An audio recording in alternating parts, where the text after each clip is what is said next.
আল্লাহ, আমি জানি আপনার সহায়তা যদি থাকে, পৃথিবীর সমস্ত শক্তি মিলেও যদি চেষ্টা করে, আমাদের জয় রথ থামাতে কেউ পারবে না। ত্রয়োদশ জাতীয় সংসদ নির্বাচনে কুমিল্লা ৪ আসনে বিশাল ব্যবধানে জয়লাভ করেছেন 11 দলীয় জোটের প্রার্থী ও জাতীয় নাগরিক পার্টির মুখ্য সংগঠক হাসনাত আব্দুল্লাহ। শাপলাকলি প্রতীক নিয়ে তিনি তার প্রতিদ্বন্দ্বীদের চেয়ে বিপুল ভোটে এগিয়ে আছেন। আজ সন্ধ্যায় ভোট গ্রহণ শেষে স্থানীয়ভাবে প্রাপ্ত প্রাথমিক ফলাফল বিশ্লেষণ করে এই তথ্য নিশ্চিত হয়ে গেছে।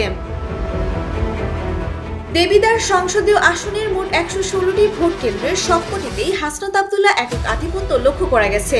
সর্বশেষ প্রাপ্ত তথ্য অনুযায়ী হাসনাত আব্দুল্লাহ পেয়েছেন 1,72,000 ভোট। তার নিকটতম প্রতিদ্বন্দ্বী গণ অধিকার পরিষদের প্রার্থী জসিমউদ্দিন পেয়েছেন মাত্র 26,000 ভোট।